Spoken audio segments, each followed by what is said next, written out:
রংপুর জেলার বদরগঞ্জ উপজেলার ১২ নং কুতুবপুর এলাকার রোস্তমাবাদক গ্রামের আইয়ুব আলী, যিনি ভ্যান চালিয়ে দিনাতিপাত করেন। অনেক কষ্টে তার সাজানো সংসারের একমাত্র অর্থ উপার্জনের যে মাধ্যমটি, যে রিক্সা বা ভ্যান চালিয়ে তিনি দিনাতিপাত করেন, গত শুক্রবার স্থানীয় একটি মসজিদে নামাজ পড়তে গিয়ে সেখানে তার ভ্যানটি হারিয়ে ফেলেন। আইব আলী। আচ্ছা, রংপুর জেলার বদরগঞ্জ থানা, হ্যাঁ, সেটা কোন ইউনিয়নে আপনার বাড়ি? ওই কুতুবপুর রুস্তাবাদ। সমস্যা একটা ভ্যান আমার শুক্রবারে নামাজ পড়ে আসিয়ে ভ্যানটা আমার হারিয়ে গেছে। নামাজ থেকে বাড়ি দেখি তো ভ্যানটা আমার নাই, সবাই জানে। হ্যাঁ, ছায়া আমার উঠবে আচ্ছা। রাস্তা নাই, আমি মুরব্বী দেখি আর আমার পরিবার আছে, কোনো রকমে চলাইতে পারি। এই ভ্যানটা থাকলে চালাইছিলাম। ভ্যানে একটা পরিবেশ হচ্ছে, বুড়ে হলেও কিনতে হবে, চলি খাইতে হবে। কিন্তু সেই টাকা কি আপনি ব্যবস্থা করতে পারছেন? পারতেছি না তো।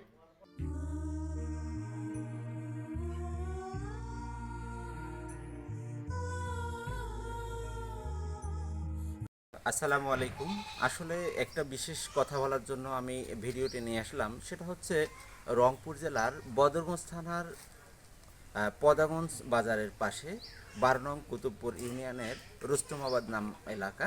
যে চাচাকে আমার পাশে দেখতে পাচ্ছেন, আসলে এই চাচা খুব একজন অসহায় মানুষ, ভ্যান চালিয়ে দিনাতিপাত করে। কিন্তু দুঃখের বিষয়, জুমুহার নামাজ পড়তে গিয়ে ভাগ্যের বিড়ম্বনায় তার ভ্যানটি চোরে চুরি করে নিয়ে যায়। এই ছাড়া তার কিন্তু কোনো আর ইনকাম সোর্স বা অর্থ উপার্জনের কোনো মাধ্যম নেই, যার কারণে এই ভ্যানটি হারিয়ে তিনি অনেক কষ্টে দিনাতিপাত করছেন, অনেক অসহায় জীবনযাপন করছেন। এই দুঃখ তিনি কার কাছে বলবেন, কিভাবে শেয়ার করবেন, কিংবা এই দুঃখ শেয়ার করার মাধ্যমে তিনি আদৌ কি কোনো সমাধান পাবেন, এটাই তার প্রশ্ন।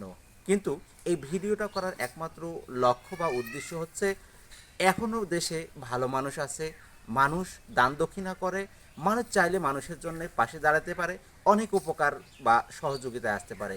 যার কারণে যারা আমার এই ভিডিওটি দেখতেছেন, এই চাচাকে আপনারা হয়তো লক্ষ্য করছেন যে তার একমাত্র অর্থ ইনকামের যে অবলম্বনটি, সেটুকু হারিয়ে তিনি অনেক কষ্টে দিনাতিপাত করছেন।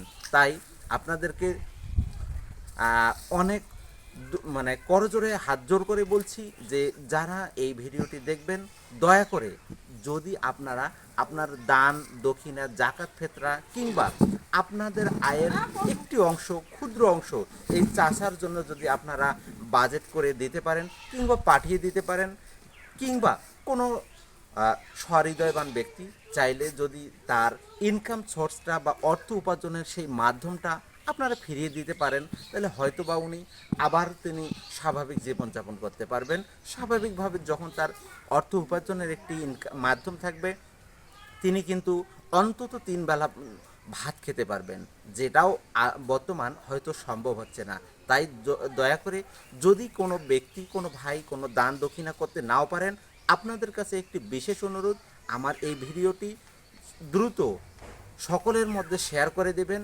আপনার একটি শেয়ারের মাধ্যমে হতে পারে কোনো সহৃদয়বান ব্যক্তি বের হবে, যে ব্যক্তি তার সঙ্গে যোগাযোগ করে হয়তো তার পাশে দাঁড়াতে পারে, তার মুখে হাসি ফোটাতে পারে, তার ইনকাম সোর্স বা অর্থ উপার্জনের যে মাধ্যমটি বা ভ্যান একটু কিনে দিতেও সম্ভব আছে। এরকম কিন্তু অনেক ব্যক্তি আছে। তাই আবারও সবাইকে বিশেষভাবে অনুরোধ করতেছি, দয়া করে আপনারা এই ভিডিওটি অতি দ্রুত ছড়িয়ে দিন, যাতে সকলের কাছে এই ভিডিওটি যায়, যার মাধ্যমে হয়তো কার সুদৃষ্টি পড়বে আমি জানি না, এই সুদৃষ্টির মাধ্যমে যাতে তার অর্থ উপার্জনের এই মাধ্যমটি যাতে তিনি আবার ফেরত পায়। সবাইকে ধন্যবাদ। আসসালামু আলাইকুম ওয়া রাহমাতুল্লাহি ওয়া বারাকাতুহু।